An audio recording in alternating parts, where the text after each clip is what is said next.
Hello and welcome to the Giving Voice to Depression podcast, produced in partnership with the A.B. Korkor Foundation for Mental Health. I'm Terry, the creator and co-host of this podcast. I've lived with depression most of my life, and I know how easy it can be to feel all alone in the experience. I'm not alone, and you aren't either. And I'm Dr. Anita Sands, a licensed clinical psychologist and life coach with a number of my own diagnoses, all of which bring a certain amount of anxiety and depression along with them. There is great power in shared experiences. We share our own as we engage in intimate and candid conversations with our weekly guests, exploring different perspectives on and experiences with depression. We keep it real because depression is real. We keep it hopeful because there truly is hope in spite of what depression tells you.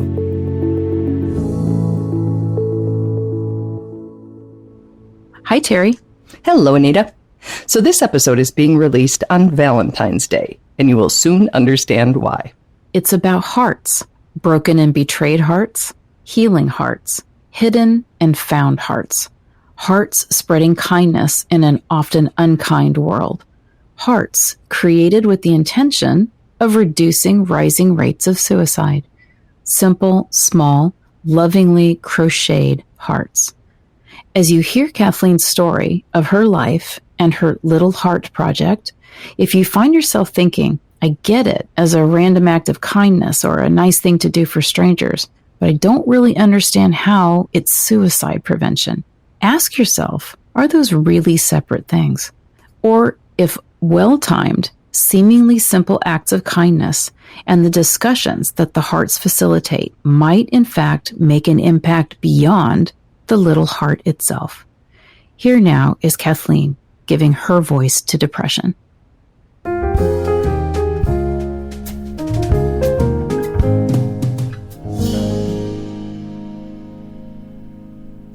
Unlike the majority of our guests who believe they had depression for years or decades before realizing it, Kathleen's mental health journey is different.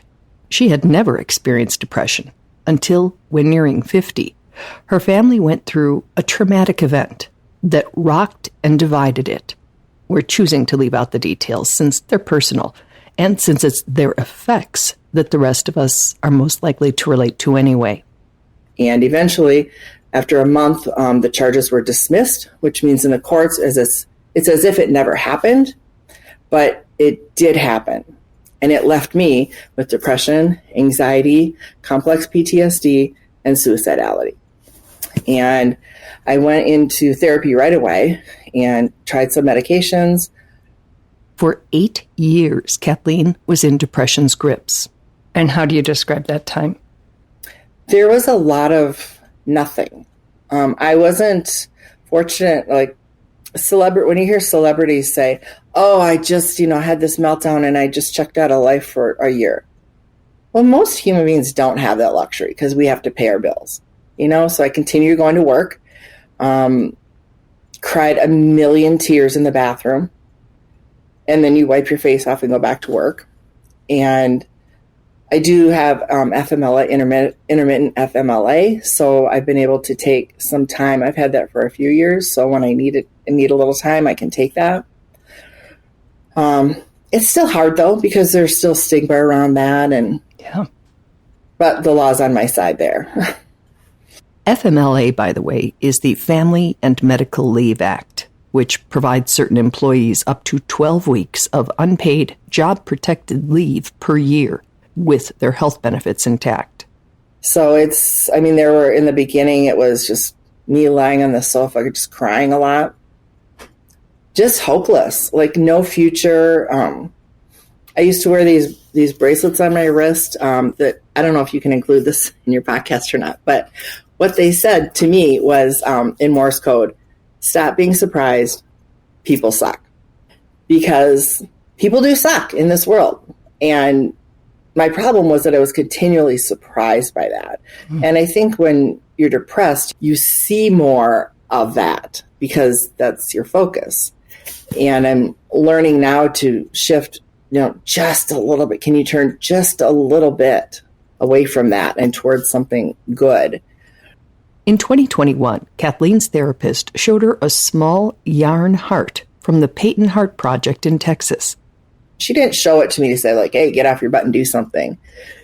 She was saying, just showing, because she knew I crocheted.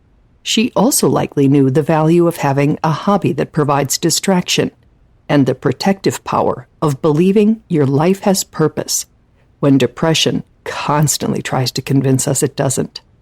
So she would give me the yarn and tell me what to do. And it was enjoyable. It's just mindful. It's just enjoyable to do for me. And so I started thinking, what would it take to do this? And so we launched in April, and it's just exploded. It is called the Little Heart Project. The project is taking small knit or crocheted hearts, and then there's a tag of encouragement attached, and you just leave them wherever you go.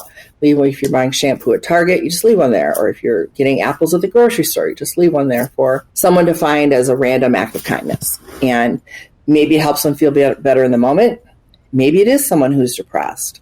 And on the back of the tag is all of our contact information if they would need more. And on our website, there's resources that can connect you with people to get you help if you need that. And Kathleen says at first she thought that was the value. Cute, colorful hearts with positive messages attached, left in public spaces, a way to brighten a stranger's day. But she says it's so much more than that. And I think that's the power of this, is the people that make the hearts are touched, the people who place the hearts are touched, and the people who find the hearts are touched. And it's those people that are making them that other people are seeing them make them, and, oh, what's that? And what is that about? And then it's talking about mental health. It's talking about suicide and letting people know that that's okay to do and that we should do that. It's a very gentle entry point. Yes. It's literally a tiny 2-inch cute little crocheted heart. And that is so much less scary than so many of the other catalysts for a conversation about suicide or mental health, far away from that crisis state. Yep. And it's something tangible for people to have. I've heard many people say, I hung mine on the mirror in my car. I met a lady at one event and she said, I found one of your hearts several months ago and I have it in my bedroom and I read it every day and it helps me every day. I hear a few stories like that and I know there's many, many, many, many, many more. And that's really the point. It's about helping. Absolutely. And you must have been, I assume, incredibly intentional choosing the messaging. So tell me some of the messages and what you were thinking when you chose those versus have a nice day.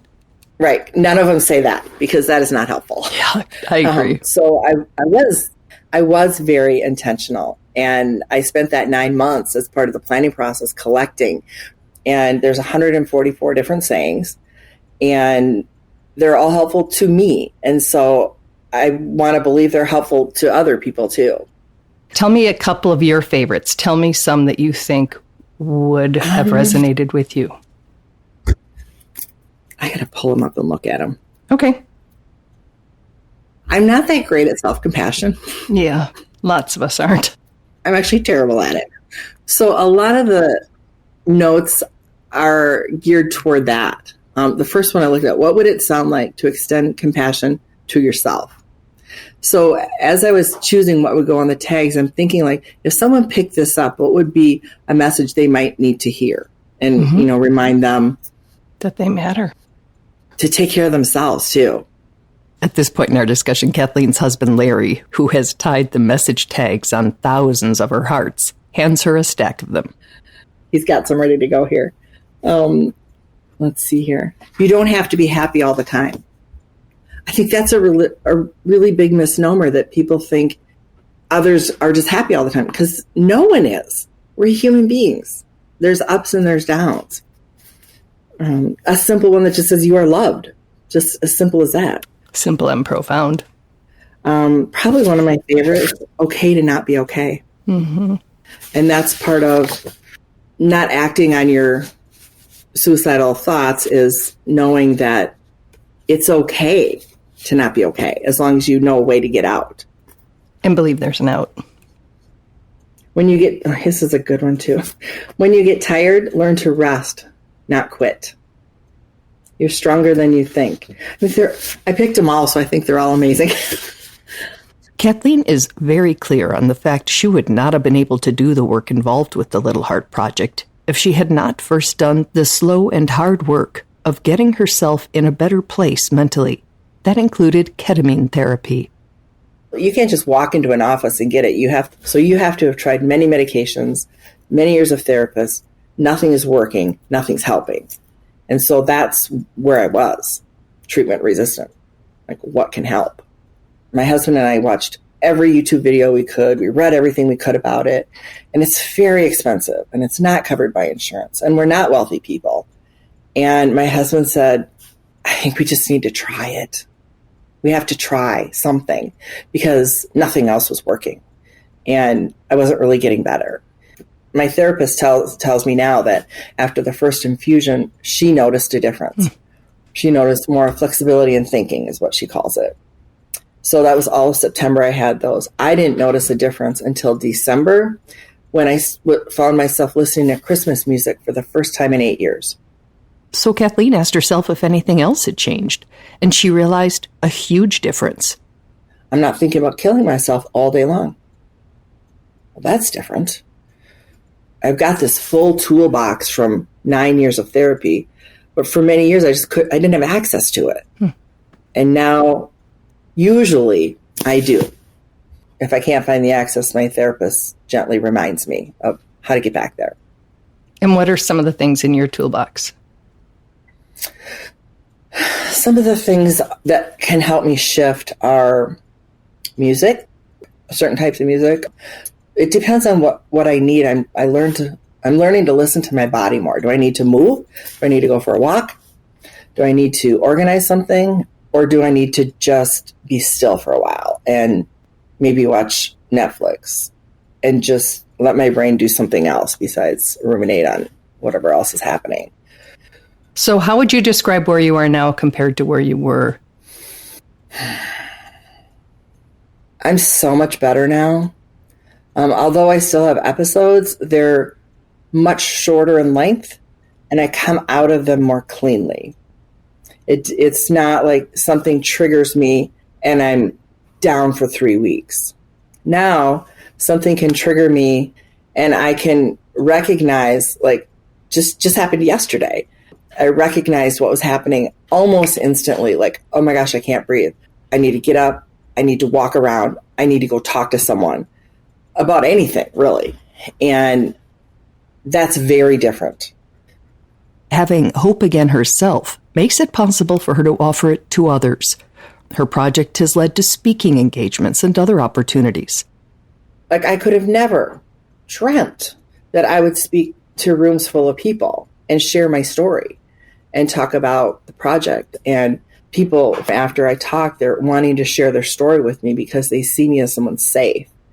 I had a 75-year-old woman tell me that she's hurt herself her whole life and she's never told a soul before. And that's how healing happens, is we talk about it. Because not talking about depression, not talking about suicide, just gives it power and it grows. And when we talk about it, we reduce the stigma, we take away the shame, and that's how healing happens. And that's why we're doing this episode, because Kathleen's Little Hearts are a catalyst to huge and much-needed conversations. She shares one example. One of the stories that was just shared with me, I'm going to read it if that's okay. Please. So I don't mix up the names, because I changed the names in it. Okay. So this is a story about my coworker, I'll call her Samantha, and her cousin, whom I'll call Andrea. Over the past 6 or so months, Andrea has heard Samantha talk about mental health and suicide and how it's okay to talk about it. Andrea called Samantha last week at 10:30 at night and told her that she was feeling suicidal. Samantha immediately invited Andrea over to her home, and they drank coffee, played cards, and talked. Talking about suicidal thoughts takes away some of its power. All of this was made possible by Samantha placing hearts and Andrea witnessing this and knowing Samantha was a safe person to talk to. I think this is a pretty big deal, and it made me cry to hear how our little hearts facilitated this late night rescue mission. It can happen. anything safe and positive can open a door if and when the person on the other side is in a place where they can walk through it. Kathleen, would it have helped you in depression's grips had you found one and read the message? Would you have been able to accept that? I know that the right answer would be yes. I know, but we're being real here. But for me, it wouldn't. For me, it would not have. Yeah. Yep. Because my therapist talks about how there's always been 0.01% of hope. That's not much, right? And it wasn't enough for me to be able to pick up a heart and say, the good things in life are better with you. No. Like for me personally, it wouldn't have, but I know that it is for a lot of people. So if you found one when you were in a place where it wouldn't have resonated with you, would you have kept it and given it to someone else? Would you have just left it there? What would you have done? I would have left it there more than likely, because I was so sick, and honestly, I didn't go anywhere. Like I wasn't at Target for 8 years. Right. So I wasn't in any place where you could have found one. And that's okay too. I mean, everybody's journey is different. Everybody's path looks different. Everybody's healing looks different. And if the heart's not for you, then it's not for you. It's for the next person. Mm-hmm. And hopefully there's somebody in your life that can help you hang on to that 0.01%, even if you don't want to. There's tons of times I didn't want, like, oh my gosh, I couldn't even count how many times I didn't want to have hope. And because hope is disappointing. Hope is hoping for something better. And there's just a lot of icky in the world. That's really where I'm at now, is that I can recognize that. I can recognize all the awful things. I can't stop the war in Ukraine. I can't stop the craziness with politics. I can't stop every suicide. And so my focus now is, instead of I can't, it's what can I do? Well, I can do this. I can make hearts. It feels so much better to figure out, what can I do? Instead of I can't this and I can't this and I can't. What can you do? And everybody can do something.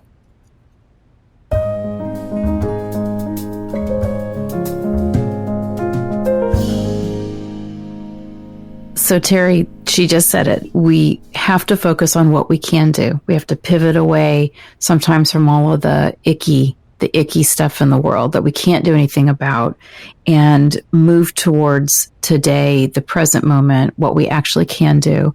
I love that she makes that statement. It's a mantra that I use for myself and that I teach as well, which is, it's all going to work out. It's all going to be okay. It's all going to get done. I don't have to know how right now. I just need to do the next thing I have control over. I love that expression, the next best thing. What's the next best thing for me to do? And that really helps me many times when I'm feeling stuck. And I also like the idea that that thing we can do may be for someone else. It may be for the general population in the world at large, like her hearts, but it may be for ourselves, which feeds us so that we can do those other things. Yes. I think the other important point that I take away from Kathleen's story that I think is just wonderful is that she pointed out that until she had that ketamine treatment, she had treatment-resistant depression. She was in therapy for 9 years, which was just keeping her alive, with that 0.01%, little bit of hope. But until she had the breakthrough, the thing that actually kind of began to lift her depression, she had 9 years of information and tools that she had in her toolkit, but she couldn't use them until then. But once something changed, it became accessible to her. And I think this is really important, not to diminish the fact that someone is in therapy and they're trying meds and they're trying treatments and nothing seems to be working. Waiting with that little bit of hope is important. It's not just surviving. You've got to survive first before you can thrive. And we don't know what the thing sometimes is going to be, which medication, which treatment, or something else happening in somebody's life that's going to be the thing that finally makes that toolkit accessible. So you are learning and hearing and gathering these tools the whole time. You may not be able to use them yet, but you've got your toolkit. And then when something finally does kind of like break that spell and you can kind of begin to come out of that depression, here are all these tools and you can finally use them.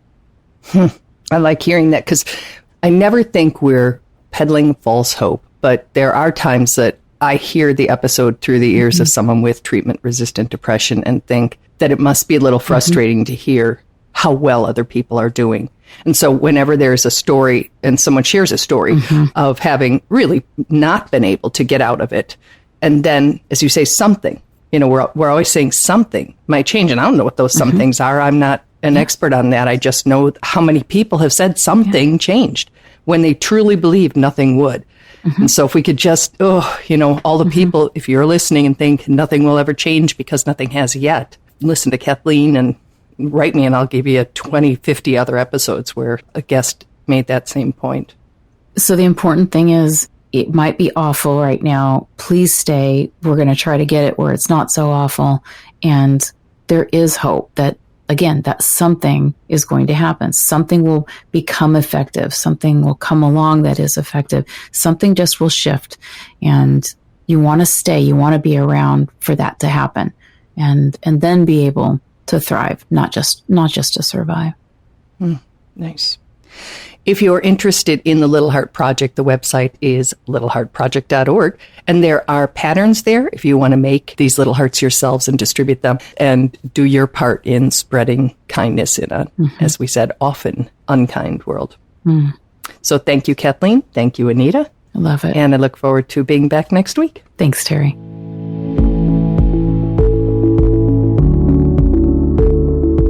We truly hope that our podcast brings a little more understanding, helps you better articulate and reflect on your own experience with depression, or better understand how to support someone else who is struggling. If this episode has been of comfort or value to you, know that there are hundreds of others like it in our archive, which you can easily find at our website, givingvoicetodepression.com. And remember, if you're struggling, speak up, even if it's hard. If someone else is struggling, take the time to listen.